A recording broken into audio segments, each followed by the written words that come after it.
अध्याय 2116। चित्र गायब हो गया, टुकड़े बिखर गए और युनचे की आत्मा मृत मौन में लौट गई। एक मृत शांति जो पहले कभी नहीं थी। युनचे और लीसू दोनों काफी देर तक चुप रहे।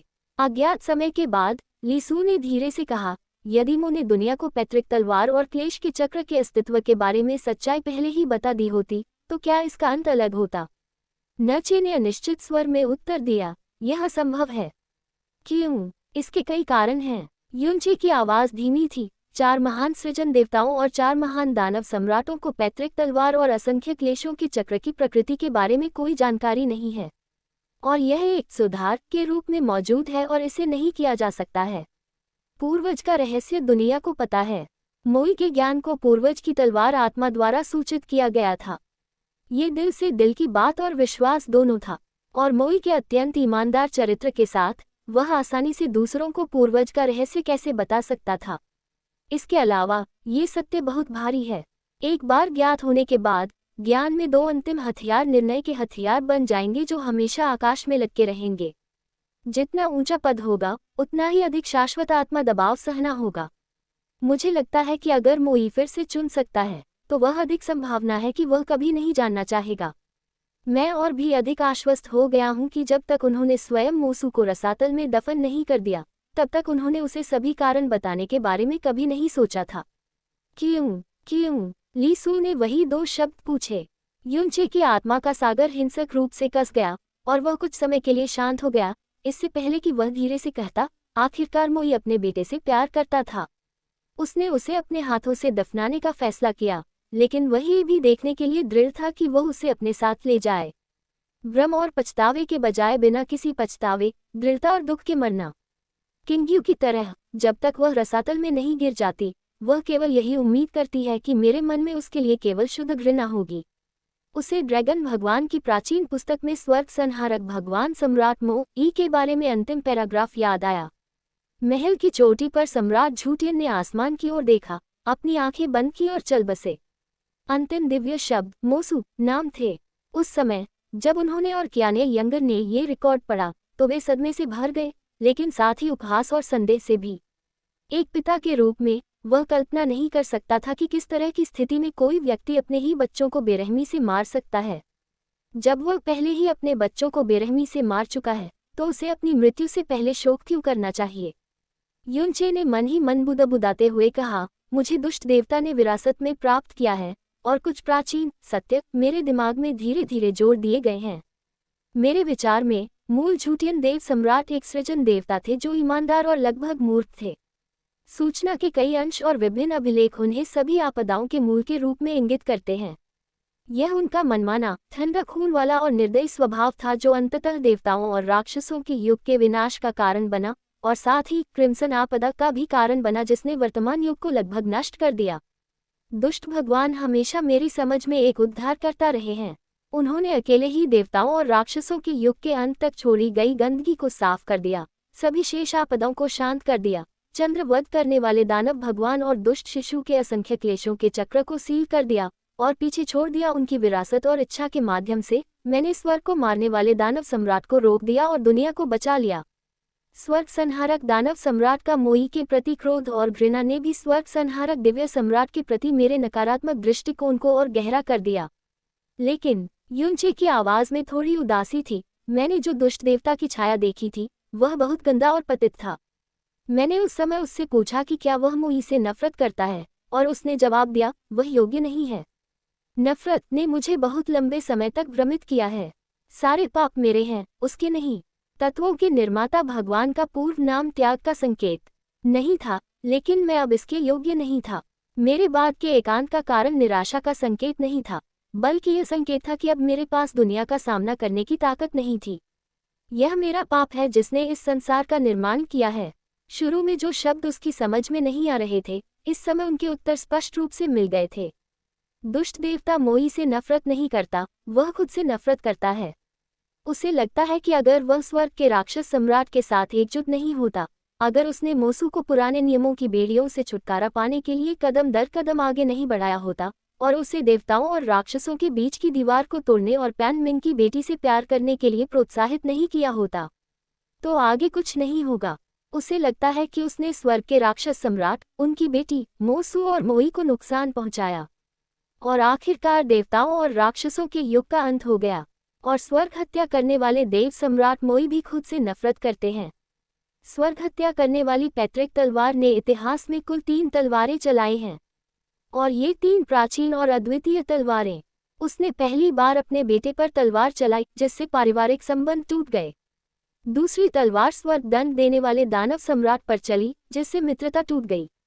तीसरी तलवार दुष्ट देवता पर चलाई गई प्रतीत हुई, लेकिन वास्तव में वह मुझ पर चलाई गई थी, जिससे मेरा शेष जीवन समाप्त हो गया।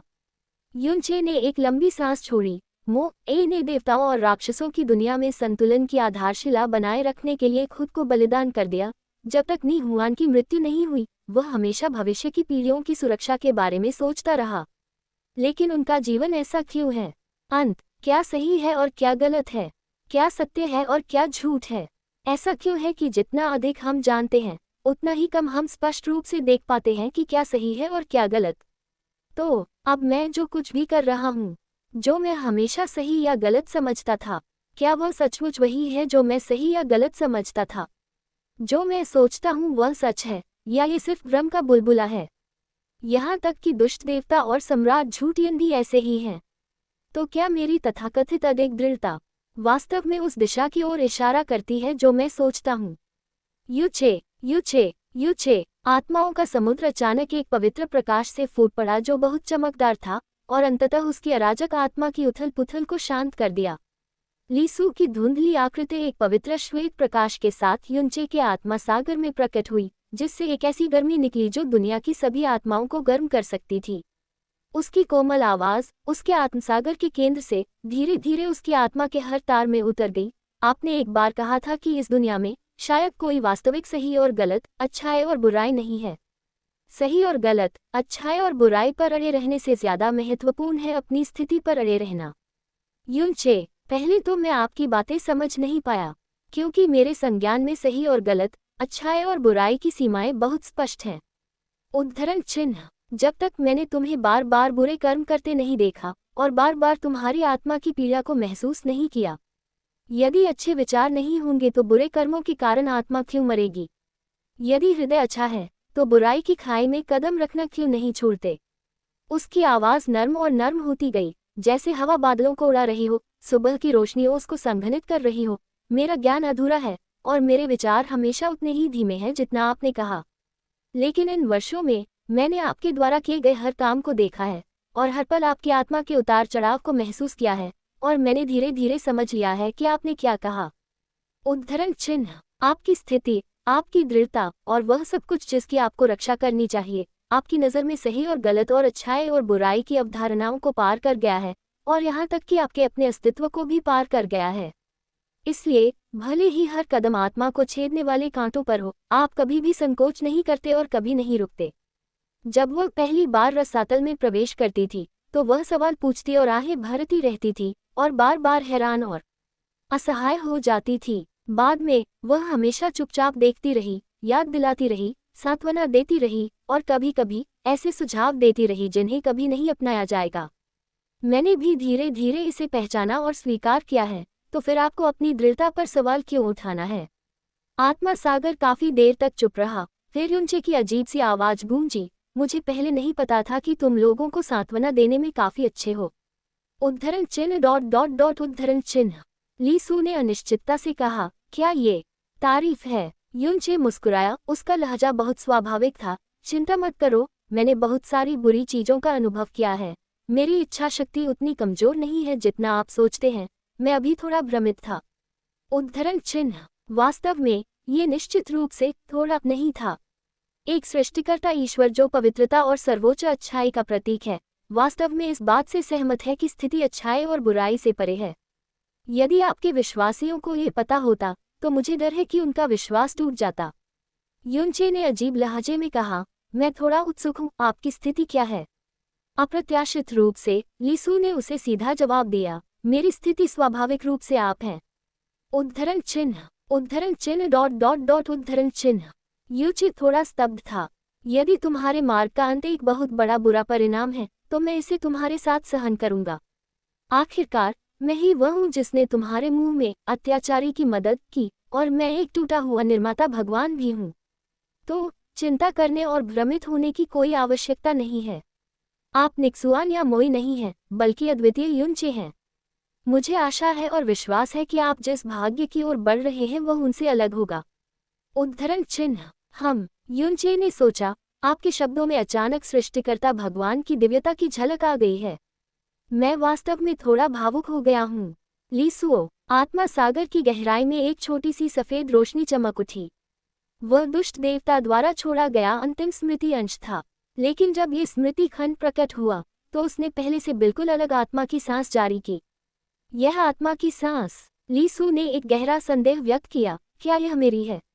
अजीब। युनचे भी दंग रह गया। दुष्ट देवता के पास आपकी स्मृति के टुकड़े कैसे हो सकते हैं, जब तक कि आपने उसे नहीं दिए हों? उद्धरण चिन्ह। लीसू को याद नहीं आ रहा था।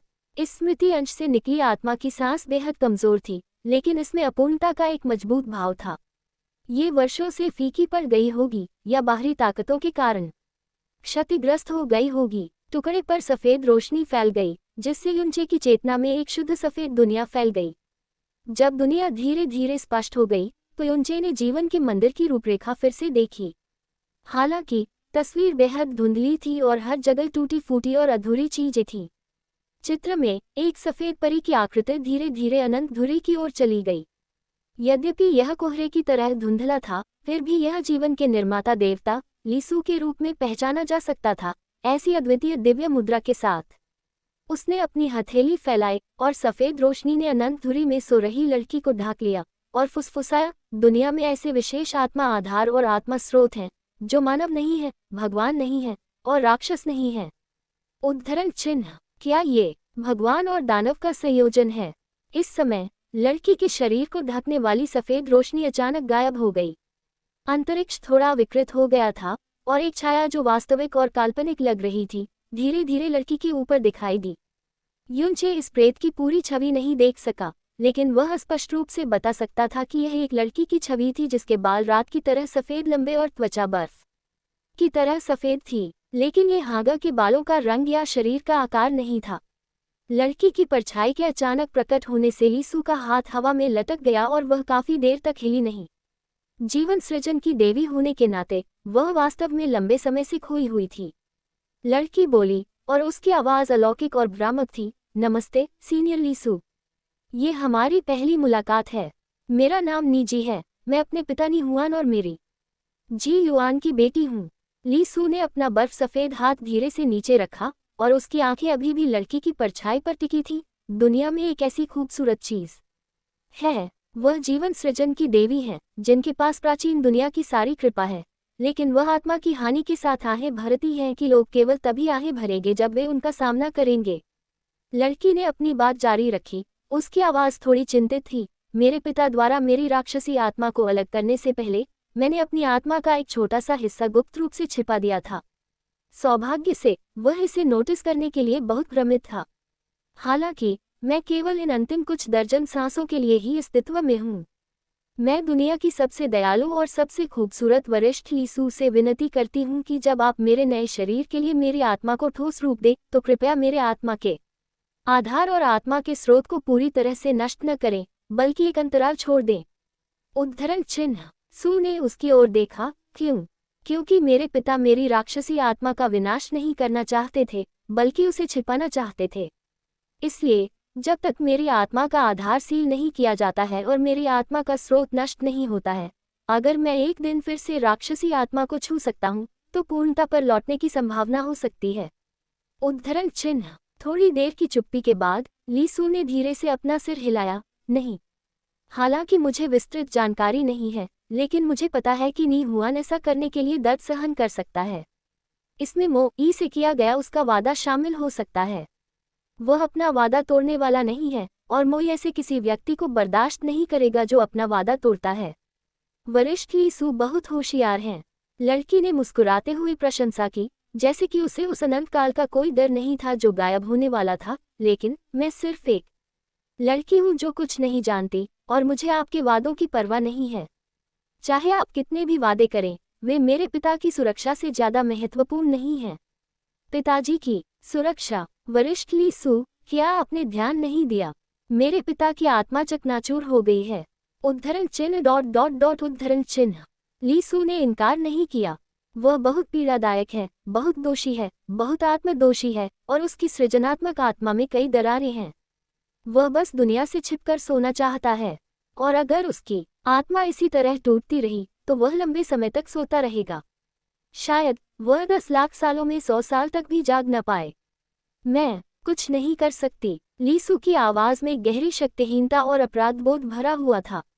वह सभी आत्माओं को बचा सकती थी, लेकिन वह आत्मा से टूटे हुए निर्माता को नहीं बचा सकती थी। लेकिन मेरे पास अपने पिता की आत्मा को ठीक करने का एक तरीका है।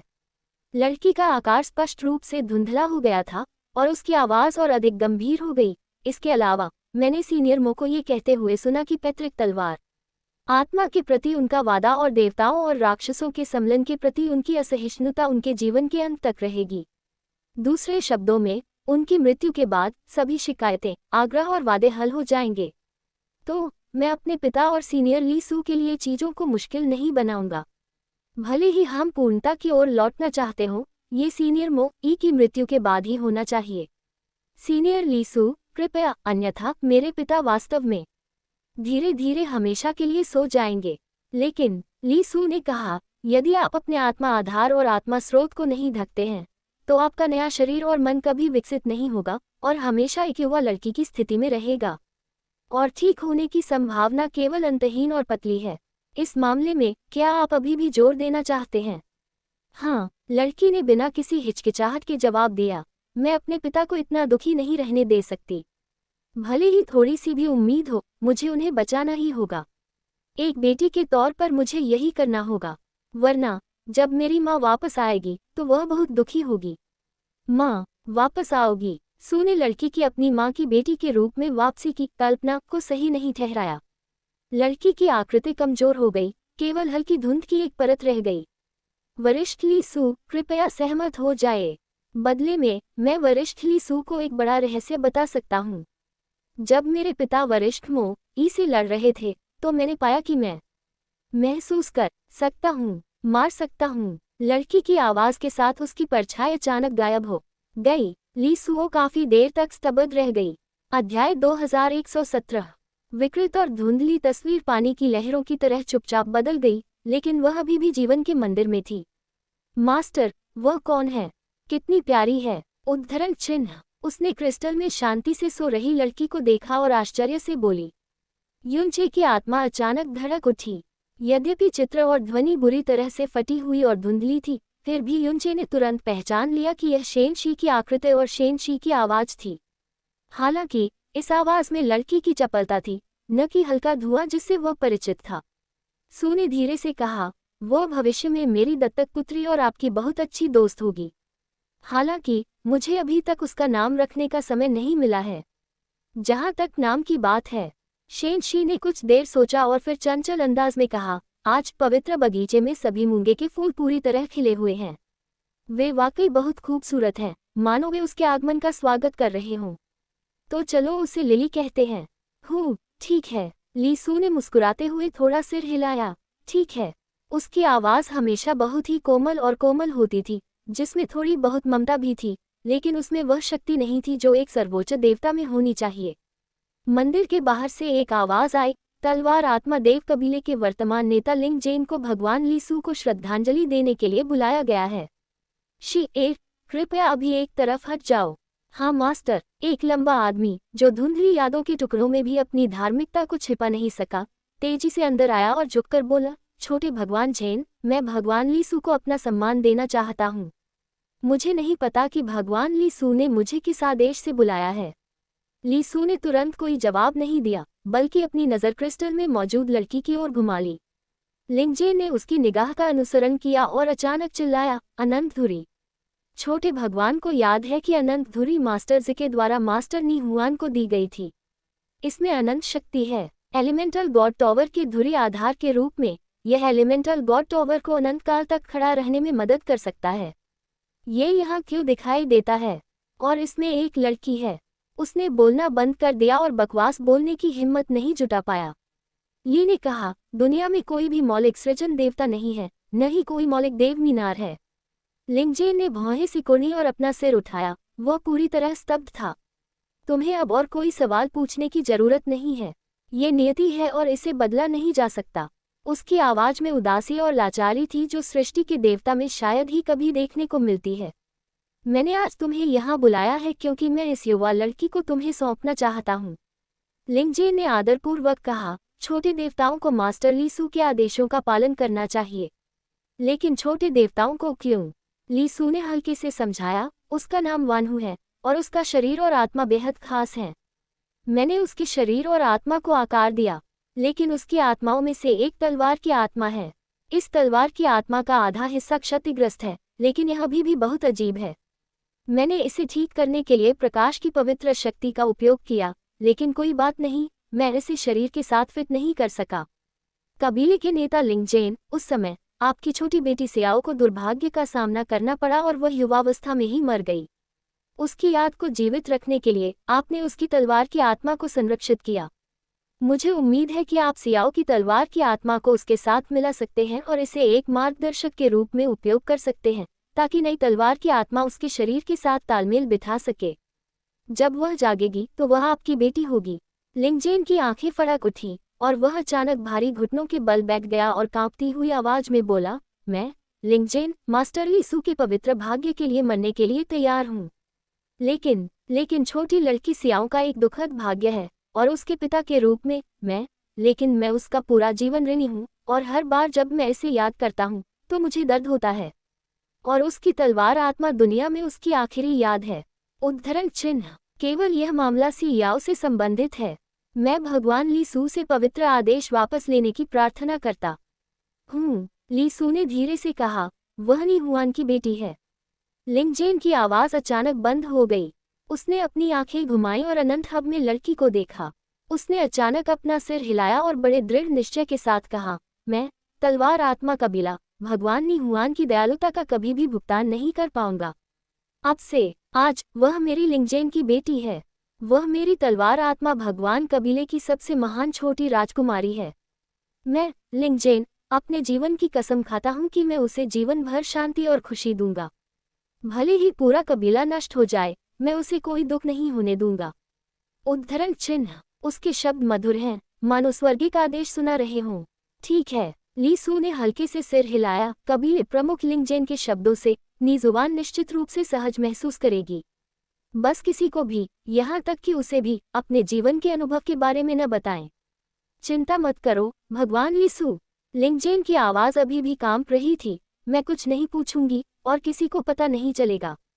दृश्य पुनः विशाल श्वेत धुंध में बदल गया और फिर पूरी तरह से छंट गया। ऐसा लगता है कि ये वास्तव में स्मृति के टुकड़े हैं जो आपने वरिष्ठ दुष्ट भगवान को दिए थे। युनचे ने जटिल विचारों के साथ कहा, शायद उसे अपनी बेटी के निपटान के बारे में सूचित करने के लिए। और वरिष्ठ दुष्ट भगवान इसे सावधानीपूर्वक इकट्ठा कर रहे हैं और वास्तव में इसे तब तक रखा है जब तक कि वह आत्मा की आखिरी किरण नहीं निकाल लेता। शायद यह उसके अंतिम वर्षों में एकमात्र सांत्वना है।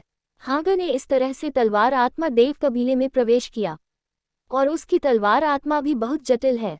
उसे यह स्वर्ग स्माइटिंग दानव सम्राट से विरासत में मिली थी और अधूरी तलवार आत्मा को उसके अंधेरे घटकों से अलग कर दिया गया था।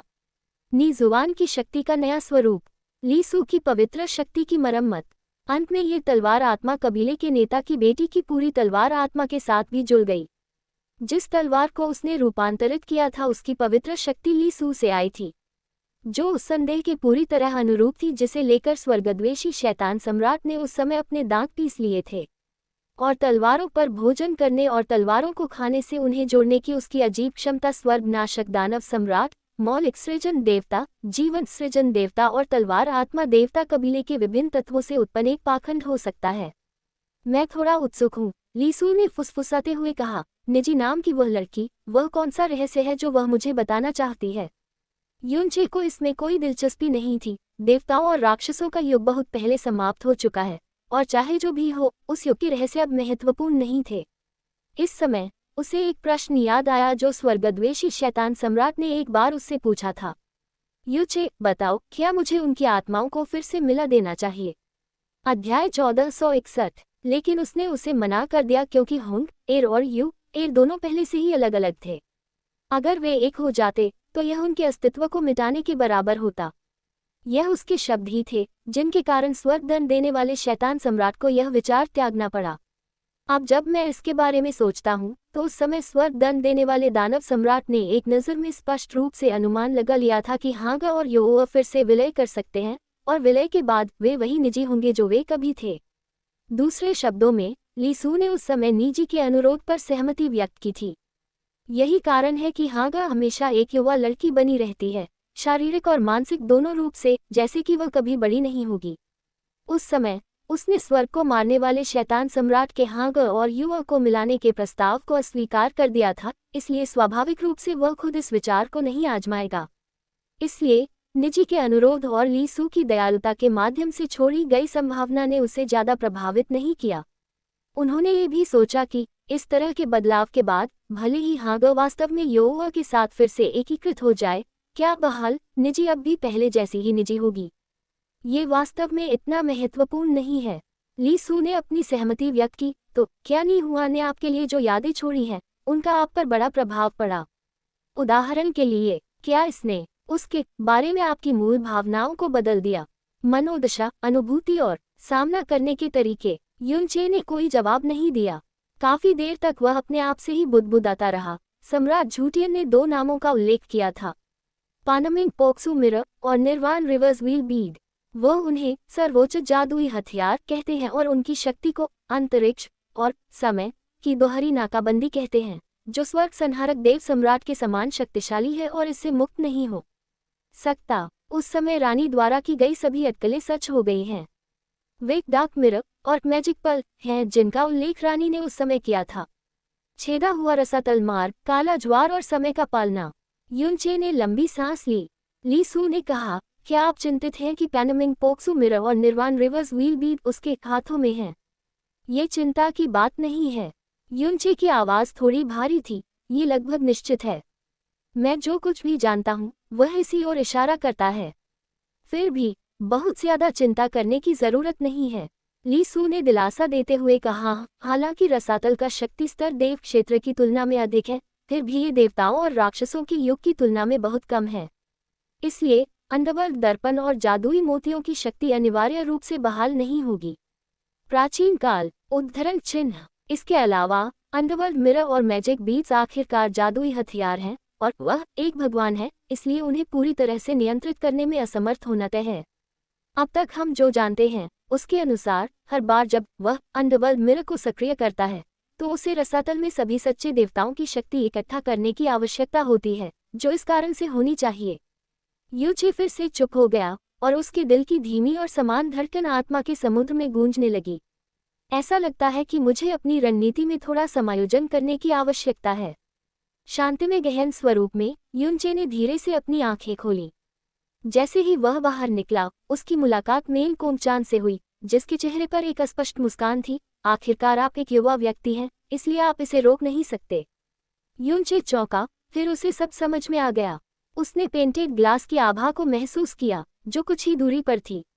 ये स्पष्ट था कि वह बहुत पहले आ चुका था, लेकिन वह करीब नहीं जा सकता था, इसलिए वह केवल अपनी मुलाकात का इंतजार कर सकता था। नचे ने स्थिति का लाभ उठाया और कहा, वरिष्ठ दिव्य प्रभु, मुझे आश्चर्य है।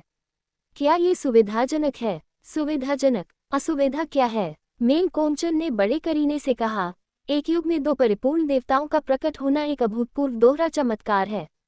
आप दोनों का एक दूसरे के साथ संवाद करना सामान्य बात है। हालांकि यदि अन्य दिव्य साम्राज्य आते हैं तो भी आपको सावधान रहना होगा। आपके पास अभी भी एक लंबा भविष्य है, इसलिए इस क्षण के बारे में बहुत चिंतित न हों। विशेष रूप से सेनेलुओ दिव्य साम्राज्य के बारे में। मैं समझता हूँ, चिंता मत करो, कैली और मैं तब तक कुछ भी अनुचित नहीं करेंगे जब तक आप हमारे लिए रास्ता साफ नहीं कर देते। युनचे ने जवाब दिया और फिर मेंगजियान शी से कहा, देवी शी, मैं आपको अन्य दिव्य साम्राज्यों की गतिविधियों पर ध्यान देने के लिए परेशान करना चाहता हूँ। यदि अन्य दिव्य साम्राज्य आते हैं तो मुझे आशा है कि मैं आत्मा की आवाज माध्यम से आपको जल्द से जल्द सूचित कर सकता हूँ। आंगन से बाहर निकलते हुए युनचे ने हुआ कैली के आकार की एक झलक देखी। इस शुद्ध और सुंदर भूमि में भी, जो रसातल के ब्रह्म की तरह सुंदर है, उसका आकार अभी भी बहुत दिल को छूने वाला और आत्मा को झकझोरने वाला है। हुआ कैली की खूबसूरत आंखें चमक उठी, उसकी मुस्कान खिल उठी, एक खूबसूरत तलवार की रोशनी चमक उठी और वह सुंदर तरीके से नचे के सामने खड़ी हो गई। क्या तुम्हारे गॉडफादर तुम्हें सचमुच बाहर जाने देंगे? युनचे ने मुस्कुराते हुए कहा। उनमें से कोई भी आगे नहीं बढ़ा और 3 कदम की दूरी बनाए रखकर खुद को रोक लिया। मैंने अंततः बाहर निकलने के लिए बहुत सारे वादे किए थे, और जब देवताओं के अन्य राज्य आ जाएंगे तो मुझे वापस जाना होगा। हुआ कैली ने अपना असंतोष व्यक्त किया, लेकिन उसकी भौहें अभी भी झुकी हुई थी। भाई यू, जल्दी से मेरे साथ आओ, मैं तुम्हें किसी से मिलने ले जाऊंगी। ओह ठीक है, चाची कहाँ हैं? चाची महान पुजारी से मिलने जा रही हैं। पवित्र भूमि में कोई खतरा नहीं होगा और वह मेरा पीछा नहीं करेगी। उसने युनचे को अपने साथ लिया और चेहरे पर मुस्कान लिए वह शुद्ध भूमि के उत्तर में सफेद भूमि की ओर उड़ गई। उसी समय शुद्ध भूमि में प्रकाश के दायरे के बाहर की महिमा खाली थी। सेनेलुओ साम्राज्य का मुख्य रहस्यमय जहाज आ गया है। अध्याय 2118। शुद्ध भूमि विशाल और खाली, शुद्ध और शांत है, मानो वहां कभी धूल या गंदगी नहीं होती। यह एक अलग स्वतंत्र दुनिया की तरह है जो रसातल की दुनिया से पूरी तरह अलग है। यहाँ आने वाले हर व्यक्ति को सावधान और सतर्क रहना चाहिए, लेकिन रंगीन कांच को रंगना स्पष्ट रूप से अपवाद है। वह मुस्कुरा रही थी और सुंदर थी, और वह यहाँ की हर जगह से बेहद परिचित थी। यहाँ तक कि अधिकांश एबिस नाइट्स और प्योरलैंड डिवाइन गाइस जिनसे वह मिली थी, वे सीधे उनके नाम और उपाधियां पुकार सकते थे। जब एबिस नाइट्स और प्योरलैंड डिवाइन गाइस उससे मिले, तो उन सभी ने उसका सम्मानपूर्वक अभिवादन किया, और कुछ ने तो उसे रोकने या उससे पूछताछ करने के किसी भी इरादे के बिना मुस्कुरा भी दिया। एक विशाल शून्यता से गुजरते हुए हमारे सामने की दुनिया अचानक रंगीन हो गई। हजारों पेड़ और फूल नजर आने लगे, मानो हम एक परिलोक में फिर से एक परिलोक से मिल रहे हों। शुद्ध भूमि की तात्विक आभा पहले से ही अत्यंत समृद्ध है, लेकिन यहाँ ये कई गुना अधिक समृद्ध है, जिसमें अग्नि, गड़गड़ाहट और हवा मुख्य तत्व हैं। साथ ही यहाँ असामान्य और कुछ हद तक जगह से हटकर ठंडी हवा भी है। हजारों पेड़ों के बीच कई छोटे छोटे घर भी हैं, जो बाहरी लोगों के लिए एक आश्रय स्थल की तरह हैं। ये दुख की बात है कि वहाँ पक्षी, जानवर और कीड़े मकोड़े नहीं हैं, जैसा कि होना चाहिए। क्या ये वह स्थान है जहाँ अमर लोग और पुजारी रहते हैं? युनचे ने आगे देखते हुए पूछा। हुआ कैली ने आश्चर्य से कहा, भाई युन बहुत अद्भुत है। मैं पहली बार शुद्ध भूमि पर आई हूँ, लेकिन उसने तुरंत ही इसका अनुमान लगा लिया।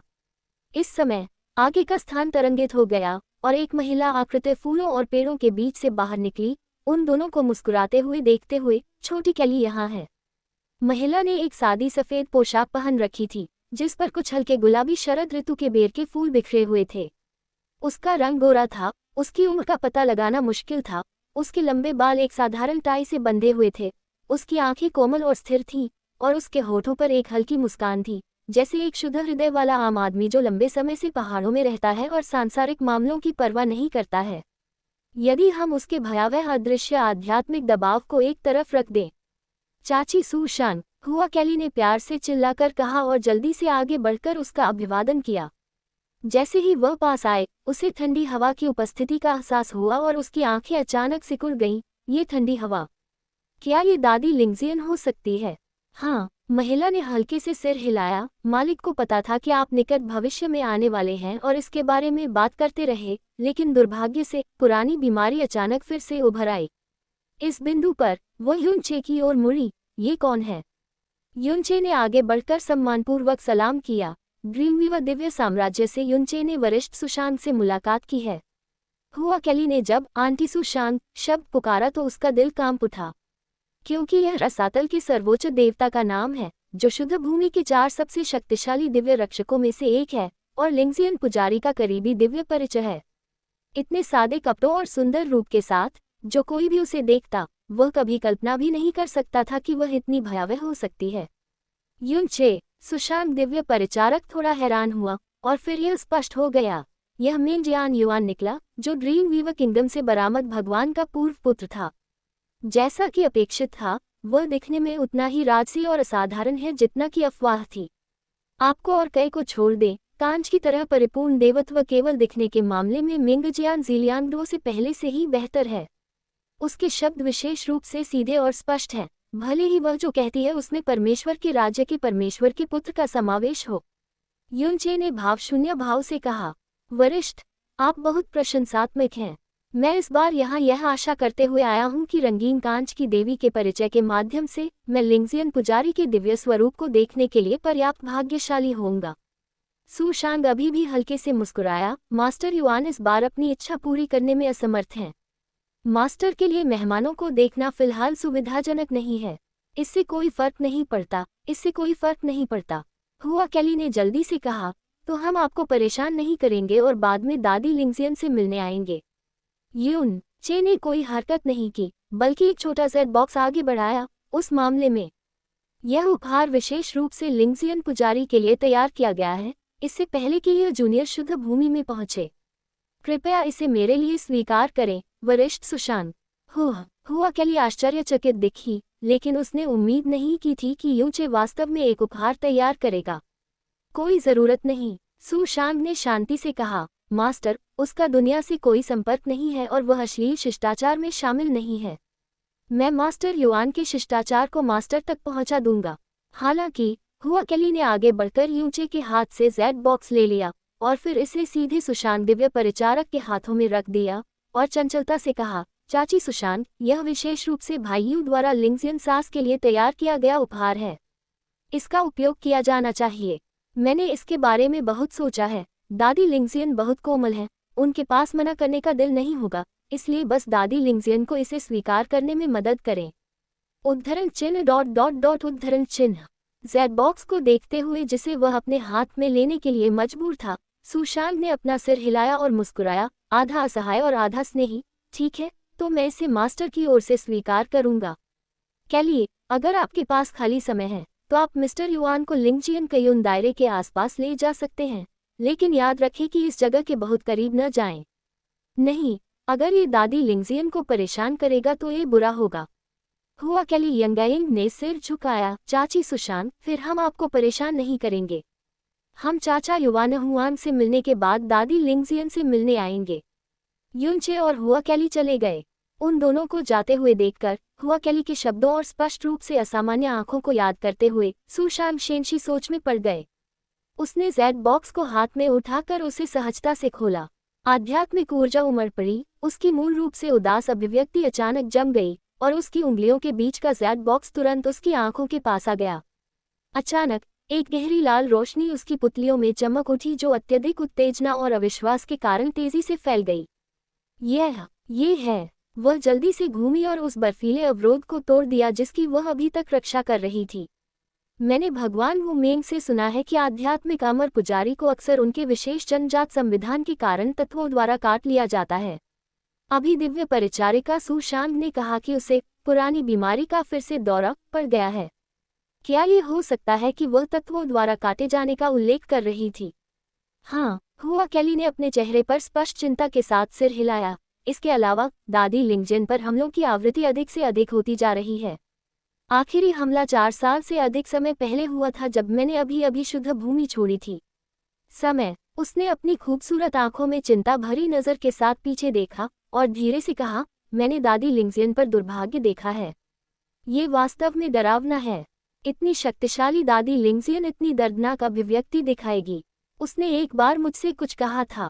उसने कहा था, लंबी उम्र अनगिनत प्राणियों की चाहत होती है, लेकिन यह उसके लिए बहुत बड़ी यातना है। लेकिन वह मर नहीं सकती क्योंकि कोई है जिसे उसकी जरूरत है। युनचे, हुआ कैली ने धीरे से सांस ली। दादी लिंगजियन लगभग कभी भी शुद्ध भूमि को नहीं छोड़ती हैं जब तक कि उन्हें ऐसा करना न पड़े। उन्होंने यहाँ तक कहा कि वह दुनिया की नज़र में एक महान और शक्तिशाली पुजारी हैं, लेकिन वास्तव में वह सिर्फ एक बीमार छोटी लड़की है। पिंजरे में पक्षी। स्पष्ट रूप से वह बहुत ही सौम्य और दयालु परिसास है, लेकिन उसे बहुत दर्द सहना पड़ा है। यून चे ने विचार किया और कहा, वह आसानी से शुद्ध भूमि नहीं छोड़ सकती क्योंकि क्या वह मूलतः एक जानवर है? युआन चेन द्वारा पशु जाति का क्षरण मानव जाति के क्षरण से कहीं अधिक है। लिंगजियन पुजारी सुजाकू का वंशज है और वह पशु जाति से संबंधित होना चाहिए, इसलिए वह स्वाभाविक रूप से युआन चेन से बेहद डरता है। हुआ कैली ने आश्चर्यचकित होकर कहा, भाई युन, आप वास्तव में पहले से ही जानते हैं। लेकिन वह युनचे के करीब आए और अपनी आवाज़ कम कर दी। आपको इसके बारे में बाहर बात नहीं करनी चाहिए, खासकर दादी लिंगजियन के सामने। वह वास्तव में इसकी परवाह करती हैं। हम क्यों? युनचे उलझन में था। प्राचीन देवताओं के वंशज के रूप में मूल का गौरव उसकी हड्डियों और रक्त में अंकित होना चाहिए। रसातल के सम्राट के अधीन और सभी आत्माओं से ऊपर होने के नाते शुद्ध भूमि के पुजारी को पूरी दुनिया पर गर्व और तिरस्कार होना चाहिए। वह अपनी जाति की परवाह क्यों करेगा? जब तक हुआ कैली ने इधर उधर देखा और थोड़ी देर के लिए झिझकी, लेकिन फिर भी कुछ नहीं बोली। इसके बजाय उसने फुसफुसाते हुए कहा, मैं शुद्ध भूमि छोड़ने के बाद तुम्हें चुपचाप बता दूंगी। बस इतना ही। ठीक है। नचे इस क्षण अचानक रुक गया। हुआ कैली भी रुक गई, और जब उसने उसे संदेह से देखा तो युचे अचानक आगे बढ़ गया। अचानक उन दोनों के बीच की दूरी कम हो गई जिसे उन्होंने जानबूझकर अलग कर दिया था, इतना करीब कि वे स्पष्ट रूप से एक दूसरे की गर्म सांस महसूस कर सकते थे। भाई युन, हुआ कैली की सांसें उखड़ने लगी, लेकिन वह तरकीन रूप से पीछे हट गई। युनचे ने अपनी आंखें नीची कर लीं, और उसकी कोमल निगाहें उसकी खूबसूरत आंखों में गिर गईं। पवित्र भूमि छोड़ने के बाद बाकी सब पर चर्चा की जा सकती है, लेकिन मेरे पास एक उपहार है जिसे मैं 3 साल से तैयार कर रहा हूँ, और मैं वास्तव में इसे चाहता हूँ। मैं इसे आपको देने के लिए इंतजार नहीं कर सकता। क्या है? क्या है? इतनी नज़दीकी दूरी, साथ ही आंखें और आवाज़ें जो सिर्फ उसे दी गई थीं, ने निस्संदेह उन भावनाओं और इच्छाओं को जगा दिया था जिन्हें हुआ कैली ने 3 सालों से दबा रखा था, जिससे उसका दिल तेजी से धड़क रहा था और उसका दिमाग और भी ज्यादा भ्रमित हो रहा था। संयम खोना। तुम पहले अपनी आंखें बंद करो। युनचे का चेहरा रहस्यमय था, लेकिन साथ ही सही मात्रा में घबराहट से भी भरा हुआ था। हुआ कैली ने धीरे से अपनी आंखें बंद कर लीं, उसका बर्फीला चेहरा प्रत्याशा से भरा हुआ था। यह अभी भी काम नहीं करता। अपनी सारी आध्यात्मिक इंद्रियों को दूर रखो। तुम इसे चुपचाप महसूस नहीं कर सकते। युनचे की आवाज में रहस्य और घबराहट थोड़ी और रहस्यमय हो गई। मेरे पास एक भी नहीं है। उसने अपने होठों को थोड़ा सा फुलाया, लेकिन तुरंत आज्ञाकारी रूप से अपनी सभी आध्यात्मिक इंद्रियों को इकट्ठा किया, अपने गाल को थोड़ा ऊपर उठाया और कहा, क्या ये ठीक नहीं है? रहस्य अधिक उम्मीदें पैदा करेगा, भले ही वह अपनी आध्यात्मिक भावना को नियंत्रित न करे।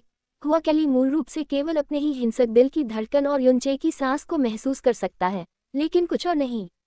उसने महसूस किया कि युनचे की सांसें उसके करीब आती जा रही थीं। उसकी गर्माहट उसके माथे से उसके गालों तक फैल गई और फिर धीरे से उसके होठों को छू गई। उसने चुपचाप अपनी आंखें खोलीं और युनचे को देखा जो उसके करीब खड़ा था और उसके चेहरे पर एक संकीर्ण भाव था। क्या तुम्हें ये प्राप्त हुआ?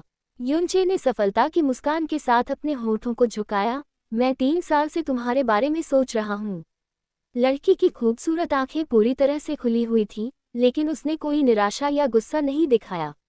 इसके बजाय उसने अचानक एक छोटा कदम आगे बढ़ाया, अपनी बाहों से युनचे की गर्दन को कसकर गले लगाया और अपने होठों से उसकी पीठ को जोर से चूमा। बर्फ की तरह उसके ज़ैद दांत अभी भी हल्के थे। उसके निचले होंठ को हल्के से काटते हुए उसे आसानी से अलग नहीं होने दिया। थोड़ी देर बाद उसने अपने दांत ढीले कर लिए और उसके गाल गुलाबी बादलों से रंग गए, लेकिन उसने हार मानने से इनकार कर दिया और कहा, देखो, ये स्पष्ट रूप से मैं ही हूँ जो तुम्हें अधिक याद करती हूँ। लड़की उस खूबसूरत दुनिया में इतनी डूबी हुई थी कि उसे यह ध्यान ही नहीं रहा कि दूर से 2 धुंधली आकृतियां शुद्ध भूमि से आती हुई दिखाई दे रही थीं। भाई जियोजी, आप ज़ेटियन दिव्य साम्राज्य की यात्रा करने नहीं गए थे, लेकिन आप सीधे यहाँ आए। क्या आपको इतना यकीन है कि कैली देवी यहाँ है? दियान सांसी ने अपने चारों ओर की शुद्ध भूमि की दुनिया को देखते हुए उत्साह से पूछा। वह सेनेलुओ दिव्य साम्राज्य की युवा पीढ़ी के बीच सम्राट का सबसे उत्कृष्ट पुत्र है। महल के 9 मजिस्ट्रेटों के अलावा वह अभी भी 3 साल के तीसरे स्तर पर है, जो उस समय के महल के 9 मजिस्ट्रेटों से भी बेहतर है। कम उम्र का है, लेकिन वह पहले से ही दिव्य विनाश क्षेत्र। वह अभी भी युवा है और उसने कभी भी दियान जियोजी के अतीत के सबसे दयनीय दौर का अनुभव नहीं किया है, इसलिए वह उसका बहुत सम्मान करता है और उसकी प्रशंसा करता है। दियान जियोजी मुस्कुराए और स्पष्ट रूप से अच्छे मूड में थी। हर बार जब कैली शुद्ध भूमि पर आती है, तो वह तुरंत लिंगजियन पुजारी से मिलने जाती है, और इस बार कोई अपवाद नहीं होना चाहिए। दियान ने एक पल सोचा और आह भरी। हालांकि भाई जियोजी लंबे समय से देवी कैली से दूर है, लेकिन वह उसके बारे में सब कुछ अच्छी तरह से जानता है। देवी कैली वास्तव में भाग्यशाली है कि उसे भाई जियोजी का स्नेह मिला है। नहीं, आपने इसके विपरीत कहा। दियान जियोजी ने मुस्कुराते हुए अपना सिर हिलाया। मैं हमेशा से भाग्यशाली रहा हूँ। रंगीन कांच के बिना मैं आज जहाँ हूँ वहाँ नहीं होता। और दूसरों द्वारा प्रशंसा पाना भाग्य नहीं है। किसी ऐसे व्यक्ति को पाना जो आपका दिल और आत्मा है, जिसके लिए आप सब कुछ त्यागने को तैयार हैं, आपके जीवन में एक महान आशीर्वाद है। हाँ, दयान सांसी ने सिर हिलाया। मुझे भाई ज्यूजी के ये सभी शब्द याद हैं। हालांकि मुझे नहीं लगता कि इस दुनिया में कोई ऐसी महिला हो सकती है जो मुझे उसके साथ वैसा व्यवहार करने के लिए तैयार करे जैसा भाई ज्यूजी रंगीन कांच की देवी के साथ करता है। हाँ हाँ हाँ हाँ, दयान ज्यूजी ने हंसते हुए कहा, आप अभी भी जवान हैं। जब मैं आपकी उम्र का था तो मुझे कभी विश्वास नहीं होता कि दुनिया में ऐसा कोई व्यक्ति भी हो सकता है। दयान ने एक पल सोचा और इसके लिए उत्सुक हो गई। हालांकि मैं रंगीन कांच की देवी से मिलने के लिए कभी भी भाग्यशाली नहीं रही, मैंने भाई ज्यूजी के यहाँ अनगिनत बार उनके चित्र और प्रक्षेपण देखे हैं। वह वास्तव में शानदार है। मैं असली रंगीन कांच की देवी को नहीं जानती। चित्र और प्रक्षेपण रंगीन कांच की भव्यता का वर्णन कैसे कर सकते हैं? दयान ज्यूजी ने मुस्कुराते हुए उसे बीच में रोका। जब आप उसे देखेंगे तो आप वास्तव। उसकी आवाज अचानक धीमी हो गई और गले में अटक गई तथा उसके कदम बिना किसी ताकत के वहीं रुक गए। दयान सांसी रुक गया और कुछ पूछने ही वाला था कि अचानक उसने अपने सामने दो आकृतियां देखीं। वे एक दूसरे से गले मिले, एक दूसरे के प्रति आसक्त थे, मानो वे भावनाओं से अभिभूत थे और उन्हें इस बात की परवाह नहीं थी कि यह सर्वोच्च पवित्र भूमि थी। समझ जाएंगे कि क्यों। किंग, वह आदमी सुंदर और आकर्षक था और सिर्फ दिखावट के मामले में वह महल में किसी और से भी ज्यादा सुंदर था। और वह औरत, उसका रूप इतना सुंदर था कि परिलोक की यह पवित्र भूमि भी उसके अमर रूप के लिए एक प्रतिरूप बन गई। उसकी खूबसूरत आंखें उसके सामने खड़े आदमी को घूर रही थीं, मानो वह दुनिया में अकेला बचा हो और किसी और के लिए जगह नहीं बना सकता। दयान सानजिया की आंखें चौड़ी हो गईं और वह सदमे से भर गया, क्योंकि महिला का रूप और रूप स्पष्ट रूप से नहीं, बिल्कुल असंभव। उसने जल्दी से दयान ज्यूजी की ओर देखा तो पाया कि उसका चेहरा सदमे से पीला पड़ गया था। उसके हाथ कांप रहे थे और उसका पूरा शरीर हिंसक रूप से कांप रहा था। उसकी आंखें, जो अभी अभी कोमल प्रकाश से भरी थीं, टूटने के कगार पर पहुंच गई थीं और तेजी से फैली हुई पुतलियां लगभग पूरी आंख को ढक रही थीं। जियो, भाई ज्यूजी। दयान सांसी का गला अचानक थोड़ा कठोर हो गया। ये धीमी चीख दयान ज्यूजी को उस दुर्स्वप्न से बाहर खींचने की तरह थी जिसमें वह अचानक गिर गया था। उसकी आंखें धीरे धीरे दूर हो गईं और फिर उसने अपनी आंखें बंद कर लीं। जब उसने उन्हें खोला तो वह अभी भी दर्द में कांप रहा था। भले ही उसने कसकर पकड़ लिया हो, यहाँ तक कि उसके हाथ भी उसकी आत्मा की गहराई से कांपने को दबा नहीं सकते थे। चलो चलते हैं, उसने आवाज लगाई, लेकिन यह इतनी सूखी थी कि इसमें कठोरता थी। नजर जो कसकर पीछे खींच ली गई थी, अब उस दिशा में देखने की हिम्मत नहीं कर रही थी जिस दिशा में अभी अभी थी। भाई ज्यूजी, दयान ने 2 बार सोचा और उसके कांपते हाथ को पकड़ने के लिए आगे बढ़ा। वह व्यक्ति, क्या ये वास्तव में हो सकता है? उद्धरण चिन्ह ... चलो चलें, दयान ज्यूजी ने कर्कश आवाज में कहा, लेकिन फिर भी बहुत नर्म, ताकि वह दूरी में आकृति को परेशान न करे। भले ही उसका दिल और आत्मा पहले से ही दर्द में थे, इस समय दयान सांसी चाहकर भी खुद को धोखा नहीं दे सकता था। उसकी भौहें सिकुड़ गईं और वह गुस्से से भर गया। ये कैसे अनुचित हो सकता है? ये कैसे अनुचित हो सकता है?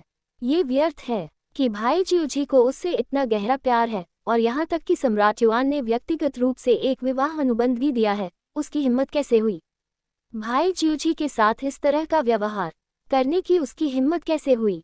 उद्धरण चिन्ह नहीं, अवश्य। एक हाथ उसके कंधे पर रखा गया जिससे उसका गुस्सा और उफनती सांसें दब गई। तुम मेरी बात नहीं सुनोगे? उसकी आवाज और उसके हाव भाव पूरी तरह से अपरिचित और डरावने थे, जिससे डायन को 2 बार सोचना पड़ा। जो कुछ तुमने अभी देखा उसे भूल जाओ। इसके बारे में किसी को मत बताना, खासकर पिता परमेश्वर। क्या तुम मेरी बात सुन रहे हो? दयान सांसी ने उसके चेहरे की विशेषताओं को देखा जो अभी भी विकृत थीं, भले ही वह उन्हें नियंत्रित करने की पूरी कोशिश कर रहा था। थोड़ी देर बाद उसने स्तब्ध होकर सिर हिलाया। मैंने सुना। भाई ज्यूजी, चिंता मत करो, मैं किसी को नहीं बताऊंगा। दयान ज्यूजी की छाती ऊपर नीचे हो रही थी और उसने एक लंबी, कांपती हुई सांस छोड़ी। फिर उसने दयान को 2 बार सोचने के लिए कहा, अपनी सांस को दबाया और चुपचाप दूर चला गया। उसके कदम कभी भी इतने भारी नहीं थे जितने इस समय थे। तब भी नहीं जब वह गहरे दलदल में फंसा हुआ था। जब वे बहुत दूर चले गए तब युनचे ने धीरे से हुआ कैली को छोड़ दिया, जिसने उसे अपनी बाहों में पकड़ रखा था। अपनी आंखों के कोने से एक पल के लिए उसने उस स्थान पर नजर डाली जहां दियान जियोची अभी अभी प्रकट हुई थी, और उसके होठों पर अभी भी एक गर्म मुस्कान थी। कायली, अभी हम जैसे दिख रहे थे। अगर शुद्ध भूमि से किसी ने गलती से हमें देख लिया तो क्या होगा? हाँ, तुमने फिर भी ऐसा कहा। उद्धरण चिन्ह। रंगीन कांच से रंगी सैद उंगलियों ने यूचे की हथेली पर कई घेरे बनाए, और फिर उसने अनिच्छा से जाने दिया, और फिर 3 कदम दूर अलग हो गया। दादी लिंगक्सियन की परिलोक सबसे शांत और सुंदर जगह है, और वहाँ कोई दिव्य रक्षक तैनात नहीं होगा। मुझे किसी के इसे देखने का डर नहीं है। हालांकि अन्य स्थानों पर गड़बड़ न करना बेहतर है, अन्यथा मुझे डर है कि यह वास्तव में गॉडफादर और लॉर्ड वुमेन की व्यवस्था को बाधित करेगा। हाँ, मैं समझ गया। युनचे ने गंभीर चेहरे के साथ तुरंत जवाब दिया। मैं आपसे कम से कम 3 कदम दूर रहने का वादा करता हूँ। चलो, मैं तुम्हें दूसरी जगह ले चलता हूँ। वह व्यक्ति तुम्हें जरूर बहुत पसंद करेगा। न जाने क्या सोचकर हुआ, कैली ने अपने होठों के कोनों को थोड़ा ऊपर उठाया और रहस्यमय ढंग से हंसी। अध्याय 2119। शुद्ध भूमि के ऊपर ताराचंद्र साम्राज्य भी आ गया है। स्टार्क मून किंगडम के रैंकों में पान बुवान की उपस्थिति बेमिल लग रही थी। उसकी स्थिति निस्संदेह बहुत शर्मनाक थी, विशेषकर उन युवा जिंगयू शिष्यों के लिए जो उसे अत्यंत निर्दयी नजरों से देखते थे।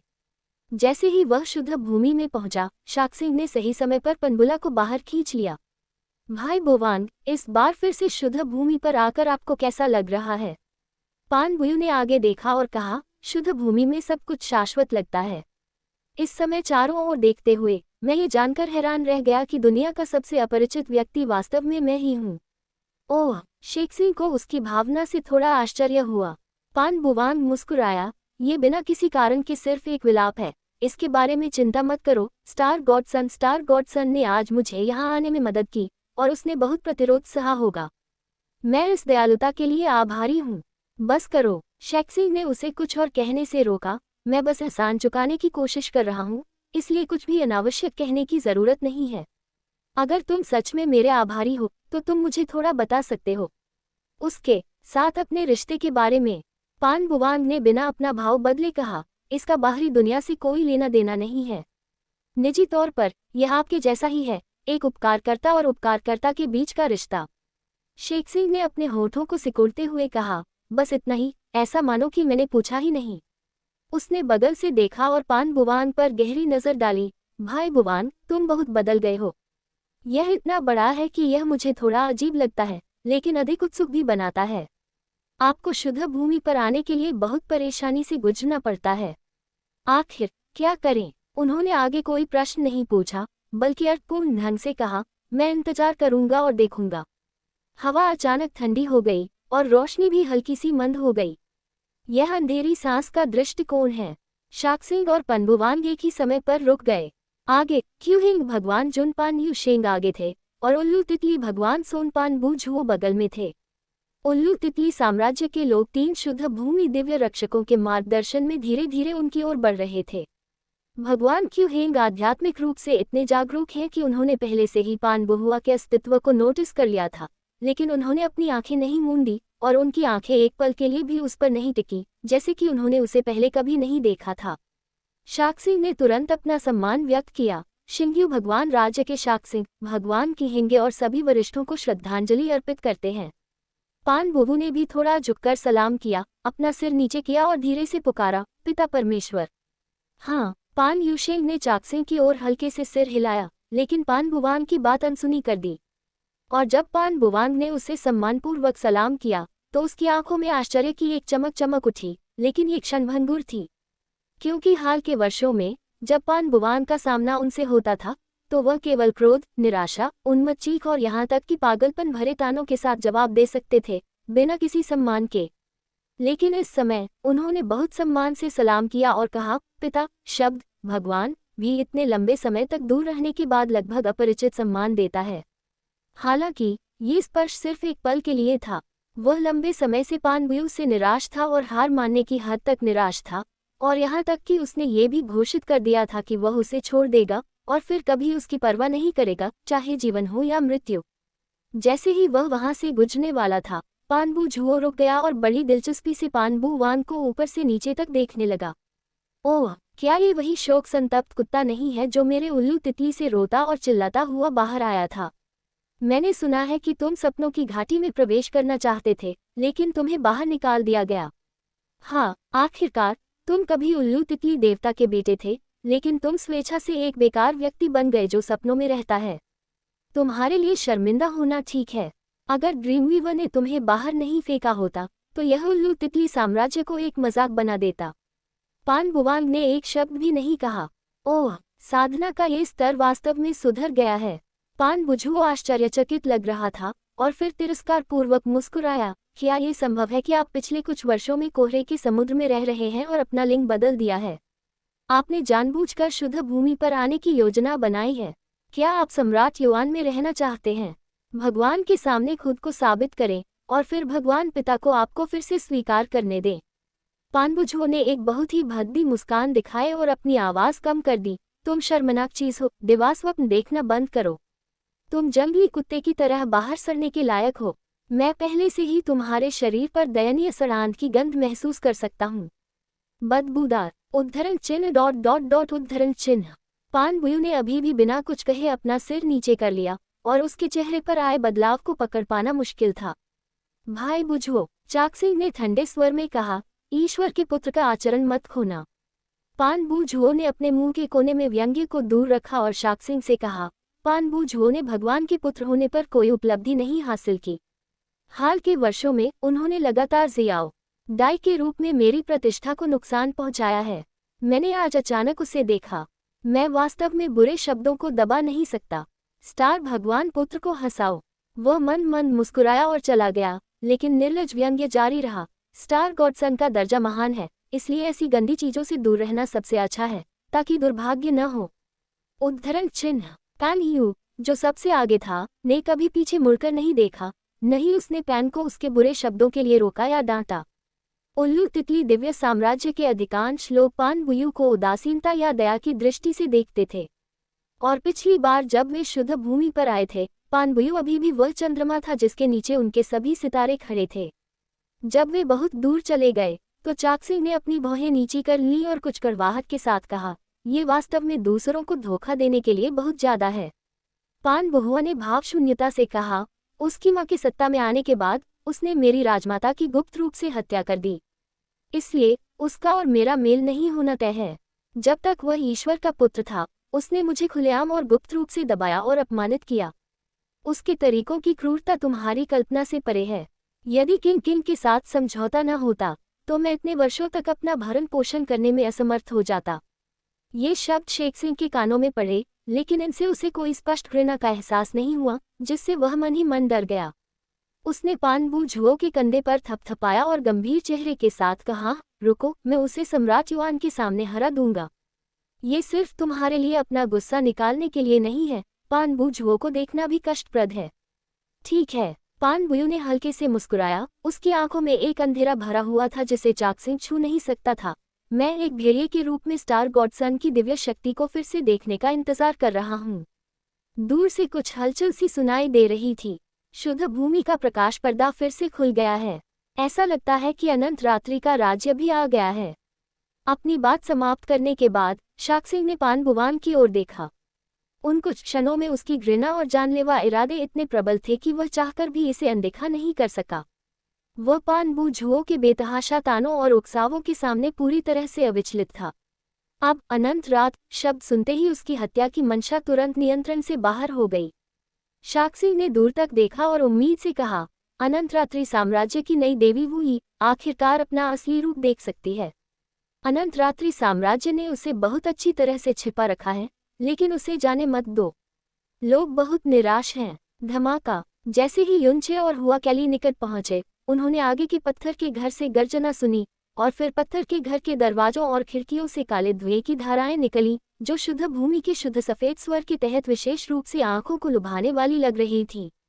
नहीं, गर्मी गलत है। तुम बीच में आ रहे हो, हट जाओ, हट जाओ। एक युवक काले धुएं के साथ पत्थर के घर से बाहर निकला। जब उसने रंगे हुए रंगीन कांच को देखा, तो वह मुस्कुराया और बोला, ये छोटा रंगीन कांच यही है। बोलते समय उसने सिगरेट की राख को शालीनता से अपनी आस्तीन पर छिड़का। चाचा युवान यिंग, हुआ कैली ने विनम्रता से अभिवादन किया और फिर जल्दी से परिचय दिया। वह भाई यून है, ड्रीम वीवर किंगडम के पूर्व दिव्य पुत्र। उनका पिछला नाम था। ओह, मैंने मेंग जियान युआन के बारे में बहुत समय से सुना है। दिव्य परिचारक युआन यंग ने अपने चेहरे पर एक मुस्कान के साथ मुस्कुराते हुए कहा। मनुष्य और जानवरों के लिए हानिरहित लग रहा था, प्रतिभा के मामले में जियो कैली जितना छोटा एक आदर्श देवता। ओह, यहाँ तक की उपस्थिति भी। हाँ, आप दोनों बहुत संगत हैं, लेकिन यह अफसोस की बात है कि वह लड़का जियोजी पहले वहां पहुंच गया। उद्धरण चिन्ह। यूनचे, लोगों को पढ़ना बहुत सटीक है, बोलना बहुत बुरा है। यूचे सीनियर युआन यंग को श्रद्धांजलि अर्पित करता है। यद्यपि यह जूनियर पहली बार शुद्ध भूमि में आया है, वह पहले से ही सीनियर युआन यंग के नाम से बहुत परिचित है और लंबे समय से इस पर मोहित है। जैसा कि कहावत है, शिष्टाचार की कोई आवश्यकता नहीं है। युवान यंग ने अपना हाथ हिलाया और फिर उसे एहसास हुआ कि उसकी गोरी हथेलियां बर्तन के तल की तरह काली हो गई हैं, इसलिए उसने धीरे से उसके पीछे कहा, मास्टर, ये बूढ़ा आदमी बहुत उत्साहित है। बेहतर होगा कि आप मुझे परेशान न करें, अन्यथा। धमाका, एक और धीमा विस्फोट हुआ, जिसके साथ ही घना काला धुआं भी निकला। तभी पत्थर के घर से एक उत्साहित दहाड़ सुनाई दी। ओह, ये हो गया, ये हो गया। छोटी कैली, जल्दी से अंदर आओ, कुछ अच्छा है। युआन यंग ने एक लंबी सांस छोड़ी, उसके चेहरे पर बेबसी का भाव था। भाई यून, चाचा ल्यूक्सियाओ हमें बुला रहे हैं, जल्दी से अंदर आ जाओ। हुआ कैली के पैर थोड़े नीचे थे और वह पहले ही पत्थर के घर में उड़ चुकी थी। यूनचे ने परिचारिका युआन यंग को विनम्रता से सिर हिलाया और उसके पीछे चली गई। दिव्य परिचारिका युआन यंग ने उसे रोका नहीं, बल्कि धीरे से आह भरी, एक और युवा शिष्य का ज्ञान नष्ट होने वाला है। पत्थर का ये घर बड़ा नहीं है, लेकिन इसके अंदर कई चमकदार चीजें रखी हैं। काले धुएं के गुबार में भूरे और मोटे कपड़े पहने एक दुबला पतला बूढ़ा आदमी अपनी गांड बाहर निकाले लेटा हुआ था। उसकी दो पतली हथेलियां लाल आग के गोले से रगड़ रही थीं, जिसमें अजीब सी गंध थी, और उसकी आंखें जल रही थीं।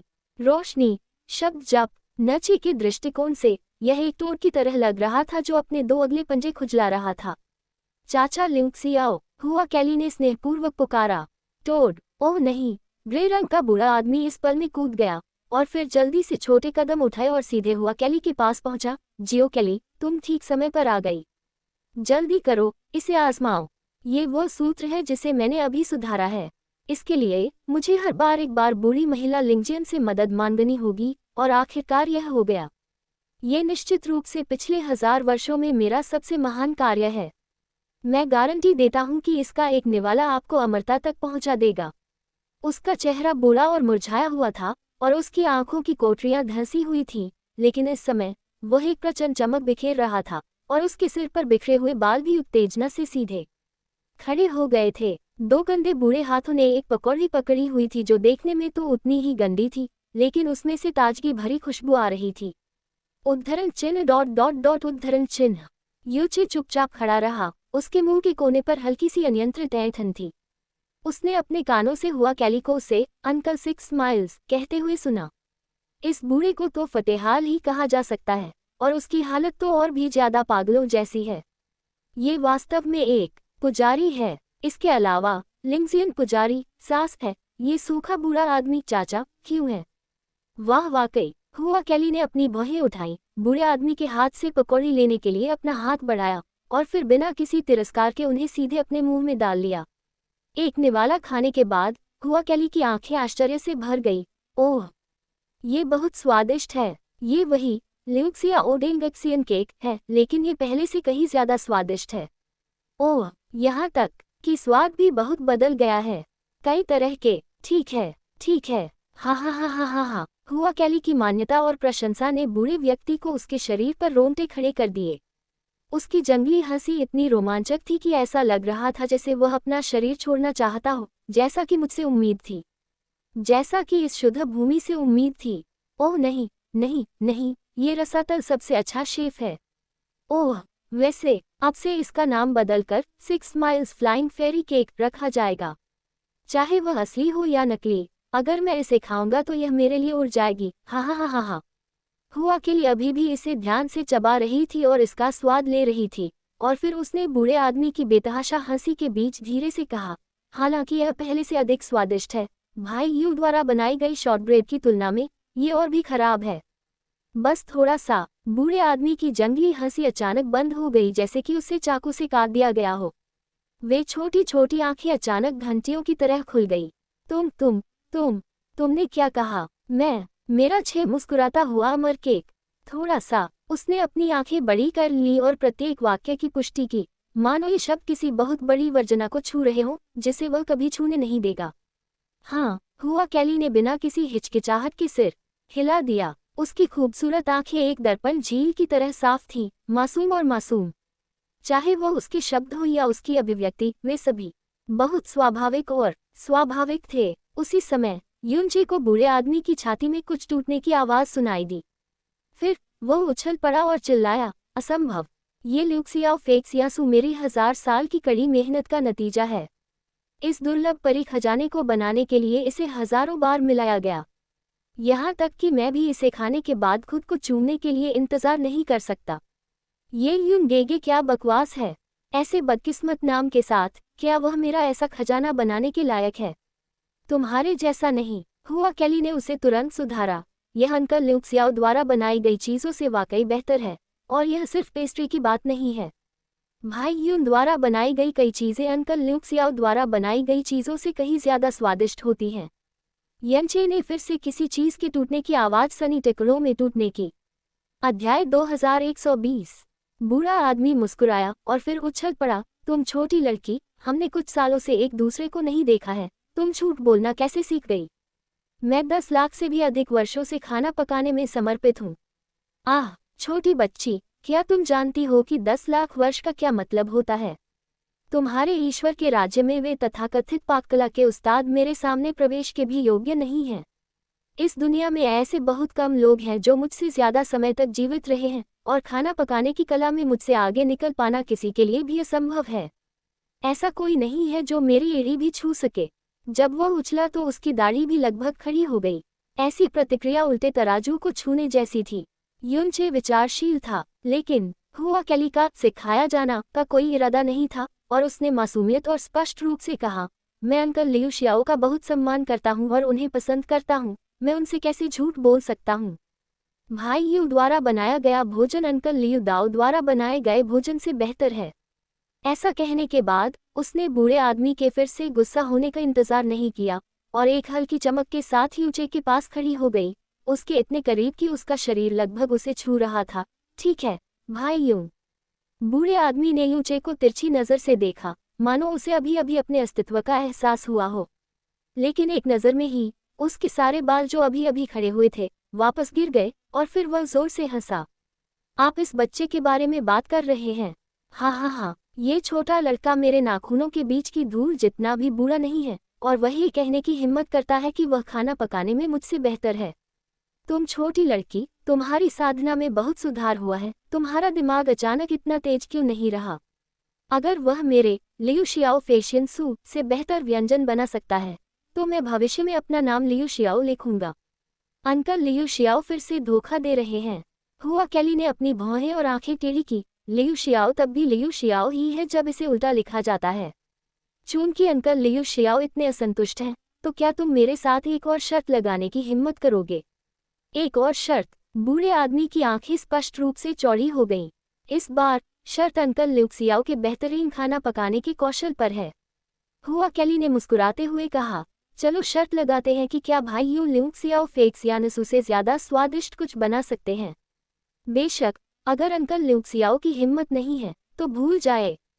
इतना छोटा जूनियर अंकल ल्यूक्सियाओ को शर्मिंदा करने की हिम्मत कैसे कर सकता है? हे। बूढ़ा आदमी अजीब तरह से मुस्कुराया और हंसा। उसके पीले दांत मुंह में दिखाई दिए। मुझे उत्तेजित करने के लिए इसका इस्तेमाल करो। शर्त लगाओ जरूर। अगर यह बच्चा मुझे खाना बनाने में हरा देगा तो मैं भविष्य में तुम्हें चाचा कहूंगी। टीएस, मैं तुम्हें दादी भी कह सकती हूँ। हुआ कैली ने जल्दी से आज्ञाकारी ढंग से अपना छोटा सा हाथ हिलाया। ऐसा कैसे हो सकता है? अंकल ल्यूक्सियाओ मेरे सबसे सम्मानित वरिष्ठ हैं, ये गड़बड़ नहीं होनी चाहिए। अगर बस मामले में अंकल ल्यूक्सियाओ वास्तव में हार जाते हैं तो बस मेरी एक छोटी सी विनती मान ले। हे उद्धरण चिन्ह। क्या मैं हार जाऊंगा? वह अजीब तरह से चिल्लाया, लेकिन फिर नहीं हंसा। इसके बजाय उसने ऊपर से नीचे तक देखा और फिर से युनचे को देखा। वह ये कैसे नहीं जान सकता था कि हुआ कैली की अचानक की गई कार्रवाई निश्चित रूप से बिना उद्देश्य के नहीं थी। लेकिन ये कहना कि यह युवा लड़का खाना पकाने में उनसे आगे निकल सकता है, वह तो यह विश्वास करना चाहता है कि यह लड़का साधना के मामले में उसे, एक पुजारी को, सिर्फ एक उंगली से कुचलकर मार सकता है। लड़के, बूढ़े आदमी ने युनचे का नाम और मूल नहीं पूछा और तिरछी नजर से कहा, जब मैं तुम्हारी उम्र का था तो मुझे मिट्टी से खेलना भी नहीं आता था। अगर हम वास्तव में खाना पकाने में प्रतिस्पर्धा करना चाहते हैं तो मैं तुम्हें धमका रहा हूँ। इस तरह उसने पीछे की ओर इशारा करते हुए कहा, मेरे पास यहाँ और कुछ नहीं है, बल्कि दुनिया की सभी तरह की दुर्लभ सामग्रियाँ हैं। अगर आप यहाँ की चीज़ों का इस्तेमाल करके कोई भी स्वादिष्ट व्यंजन बना सके जो मैं देख सकता हूँ, तो चाहे ये छोटी लड़की ही क्यों न जीत जाए। उसके मुस्कुराते चेहरे को देखो, कौन जाने उसके मन में क्या क्या बुरी बातें चल रही हों। बूढ़े की बातें सामान्य और अश्लील थीं, लेकिन वे हुआ कैली के प्रति उसके लाड़ प्यार और भोग विलास को दर्शाती थीं। वह जानता था कि हुआ कैली उससे कुछ मांगने का बहाना ढूंढ रही होगी, इसलिए उसने उसे सीधे यह अवसर दे दिया। आखिरकार ये निर्णय तो अंतिम रूप से उन्हीं का था कि यह उनकी आंखों को अच्छा लगेगा या नहीं। युनचे ने सिर झुकाया लेकिन कोई जवाब नहीं दिया। उसने इधर उधर देखा और अचानक अपना हाथ आगे बढ़ाया। 1 दर्जन से ज्यादा हल्की बवंडरें उड़कर सीधे सामग्री के अस्त व्यस्त ढेर पर जा गिरीं। कुछ ही सांसों में विभिन्न रंगों और आकृतियों की 37 प्रकार की सामग्रियां युनचे के सामने रख दी गईं। वरिष्ठ, आपने जो 6 स्माइल्स फ्लाइंग इमोर्टल केक बनाया है, उसमें इन 37 प्रकार की सामग्रियों का उपयोग किया जाना चाहिए था। मुझे आश्चर्य है कि क्या मेरा निर्णय गलत है। उद्धरण चिन्ह, पूर्णविराम पूर्णविराम पूर्णविराम पूर्णविराम। भूरे कपड़े पहने बूढ़े आदमी। 6 मुस्कान पुजारी, 4 शुद्ध भूमि पुजारियों में से एक, ने तुरंत जवाब नहीं दिया। उसकी बूढ़ी आंखें बड़ी और बड़ी होती जा रही थीं, मानो उसने दिन के उजाले में भूत देख लिया हो। हुआ कैली के होंठ भी थोड़े से खुल गए और उसकी खूबसूरत आंखें गहरे आश्चर्य से कांप उठीं। 6 माइल्स पुजारी की अतिरंजित प्रतिक्रिया को देखते हुए ये स्पष्ट था कि युनचे का निर्णय सही था। 37 प्रकार की सामग्री बिल्कुल भी गलत नहीं थी। वह सिर्फ इतना जानती थी कि जब तक युनचे इसे बनाएगा, इसका स्वाद परी जैसा होगा, यहाँ तक कि 6 माइल्स प्रीस्ट से भी बेहतर। लेकिन उसने कभी नहीं सोचा था कि वह इतना अद्भुत हो सकता है। 6 माइल्स पुजारी ने अचानक अपना सिर घुमाया और चिल्लाया, युआन यंग, अंदर आओ। युआन यंग दिव्य सेवक, जिसने अभी अभी अपने शरीर पर लगे धुएं और धूल को साफ किया था, खूश की आवाज आई, मास्टर, आपने मुझे बुलाया। क्या आपने इस बच्चे को 6 माइल्स फैक्सियन पेस्ट्री की रेसिपी बताई? आह, युआन यंग ने मासूमियत से कहा, मास्टर, यह अनुचित है। भले ही युआन यंग में आसमान छूने की हिम्मत हो, लेकिन वह आपकी रेसिपी का खुलासा करने की हिम्मत नहीं कर सकता। ओह, ये सही नहीं है। आपकी 6 माइल्स फेशियन पेस्ट्री अभी अभी बनी है और नाम भी अभी अभी दिया गया है, तो रेसिपी कहाँ है? उद्धरण चिन्ह डॉट डॉट डॉट। चले जाओ। ठीक है। युआन विंग की फुश ध्वनि फिर से चमक उठी। पुजारी 6 माइल्स ने युनचे को घूरते हुए कभी कभी 37 प्रकार की सामग्रियों पर नजर डाली और अपने मुंह में बुदबुदाया, आपके पास कुछ कौशल है। कोई आश्चर्य नहीं कि यह छोटी लड़की इतनी अच्छी बनने की हिम्मत करती है। उद्धरण चिन्ह। युनचे ने तुरंत विनम्रतापूर्वक कहा, सीनियर हास्यास्पद है। ये जूनियर गंध के प्रति बेहद संवेदनशील है और सौभाग्य से इसे पहचान गया। फिर जूनियर भी उसी सामग्री के साथ सीनियर के 6 माइल्स फ्लाइंग फेरी केक की कोशिश करेगा। उद्धरण चिन्ह। अपनी बात समाप्त करने के बाद वह एक कदम पीछे हट गया और हवा ऊपर की ओर घूमने लगी। 37 प्रकार की सामग्रियां एक एक करके उसके हाथों से गुजरी और एक एक करके कुचली गईं, तड़का लगाई गईं और शुद्ध की गई। जब कैंग शुसी ने युनचे को खाना बनाना सिखाया तो उसने एक बार उसकी श्रेष्ठता के लिए उसकी इस तरह से प्रशंसा की, जो दुनिया में अद्वितीय और किसी के द्वारा बेजोड़ थी। ये चापलूसी नहीं, बल्कि अकाट्य तथ्य है, क्योंकि दुनिया की सबसे बेहतरीन तड़के और शुद्धिकरण शक्ति उसके हाथ में मौजूद स्काई पॉइजन पल में मौजूद है। इसलिए उसके हाथों में किसी भी सामग्री को आसानी से पूर्णता तक संसाधित किया जा सकता है। और उसके खाना पकाने के कौशल में एक और महत्वपूर्ण कारक, आग पर उसका नियंत्रण, दुष्ट देवता की गहरी नसों के साथ, वह दुनिया में भी अद्वितीय है। भले ही दूसरे 10 जन्मों तक अभ्यास करें, वे कभी भी उस तक नहीं पहुंच पाएंगे। आकाशीय विष मोती के स्तर पर इसकी तड़का लगाने वाली और शुद्ध करने वाली सांस का पता नहीं लगाया जा सकता, भले ही यह पुजारी जितना शक्तिशाली हो। पुजारी ल्यूक्सियाओ की नज़र में युनचे द्वारा जारी की गई गहन ऊर्जा के तंतुओं द्वारा उन अवयवों को छील दिया गया, काट दिया गया और बिखेर दिया गया, जिससे सारा सार और सारा अतिरिक्त भाग निकल गया। पूरी प्रक्रिया अविश्वसनीय रूप से सटीक, नाजुक और अत्यंत तीव्र है। पुजारी ल्यूक्सियाओ ने बिना सांस लिए उसे बहुत देर तक देखा। लाल रोशनी चकाचौंध कर देने वाली थी और युनचे की हथेली में ज्वाला प्रज्वलित हो गई। जैसे ही उसकी हथेली घूमी और उसकी उंगलियां नाचने लगी, ज्वाला अलग अलग आकार और यहाँ तक कि अलग अलग जलने के स्तर के दर्जनों अग्नि सांपों में फैल गई। यह उस पर शान से नाचता है, कभी छोड़ता है, कभी जलता है और कभी बुझता है। अंततः सारी लपटें युनचे की हथेली पर गिरी और कुछ सांसों के बाद वे सभी बुझ गईं। इस समय युनचे की हथेली भी धीरे धीरे खुली। उसकी हथेली में एक ही रंग और बिल्कुल अलग आकार के 2 शॉटकेक चुपचाप पड़े थे। इस समय एक हल्की सुगंध भी फैल गई। सुगंध ने उसकी नाक को छुआ, जिससे पुजारी ल्यूक्सियाओ के गले से एक बेहोश गुरगुर ध्वनि निकली। ये हो चुका है। युनचे ने अपना हाथ उठाया और फिर उनमें से एक हुआ कैली को दिया। कैली, आप पहले इसे आजमा कर देखें। पुजारी ल्यूक्सियाओ की गंदी गंदगी की तुलना में युनचे ने चित्रित ग्लास को जो दिया वह विशेष रूप से नाजुक था। इसका आकार चांद को पकड़े हुए एक लड़की जैसा था और चांद बादलों में आधा छिपा हुआ था। इसकी कलात्मक अवधारणा आकर्षक थी।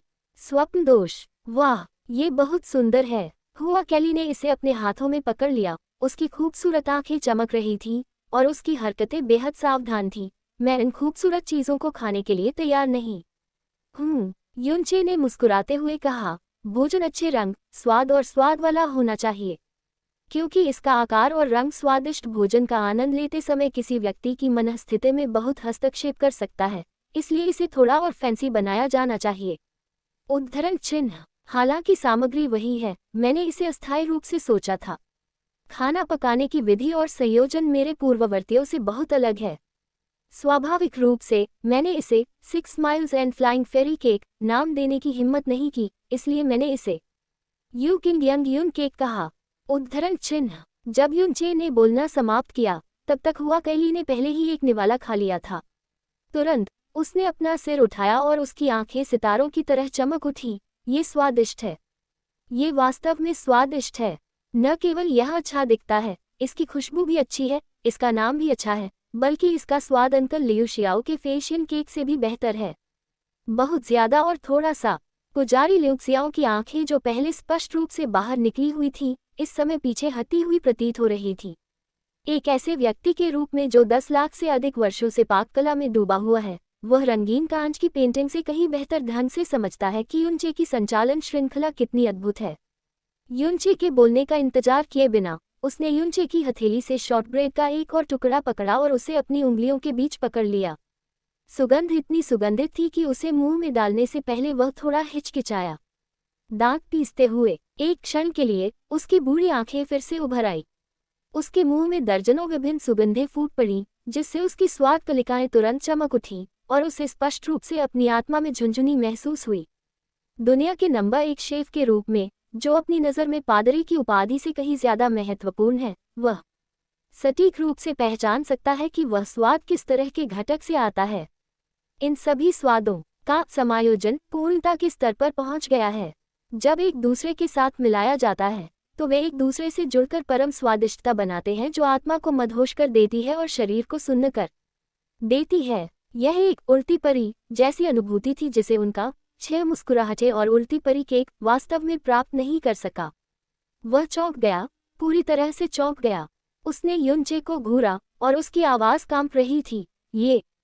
क्या ये सच में ऐसा है जो आपके बच्चे ने पल भर में किया? इस संपूर्ण 6 मुस्कुराहटों और उल्टे अमर केक को बनाने के लिए उन्होंने हजारों वर्षों की कड़ी मेहनत और हजारों प्रयास किए। हालांकि युनचे ने उनके इरादे को गलत समझा और जल्दी से कहा, मेरे जूनियर जीवन का अधिकांश हिस्सा दुनिया में भटक रहा है और इस तरह के संपर्क में आना मुश्किल है। और इतने सारे दुर्लभ खजाने, इसलिए मैं केवल अनिच्छा से कोशिश कर सकता हूँ। मुझे लगता है कि वरिष्ठों के लिए यह बेहतर है। यह मज़ेदार है। उद्धरण चिन्ह, देखा, हंसी। पुजारी 6 माइल्स वास्तव में हंसना चाहता था।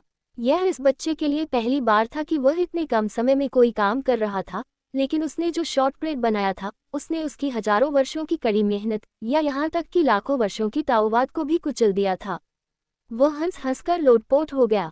इससे पहले कि पुजारी ल्यूक्सियाओ कुछ कह पाते, हुआ कैली ने मधुर स्वर में कहा, भाई यू, यदि आप चाचा ल्यूक्सियाओ के लिए 4 रंगों वाला बादल का सूप बनाते हैं तो वह निश्चित रूप से चौंक जाएंगे। अच्छा, यूनचे मुस्कुराया, अपना हाथ आगे बढ़ाया और 4 काले पत्ते उड़कर उसके हाथ में आ गए।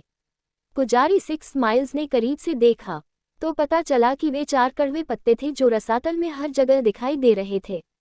शुद्ध भूमि और ईश्वर के राज्य के बाहर की भूमि निश्चित रूप से हरे पेड़ और फूल नहीं उगाएगी।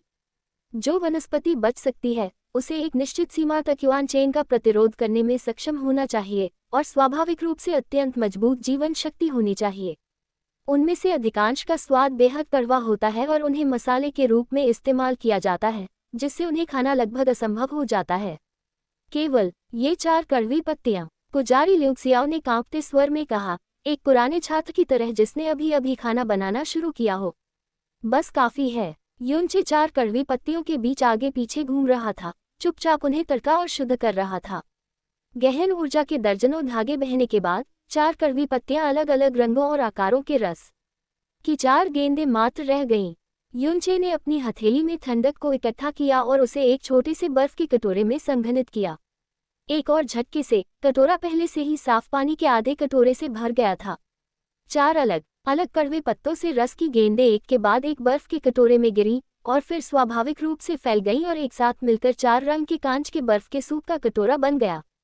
उसने पुजारी ल्यूक्सियाओ के सामने बर्फ का कटोरा रखा। 4 रंगों वाला बादल सब तैयार है। वरिष्ठ ल्यूक्सियाओ, कृपया इसे चखें।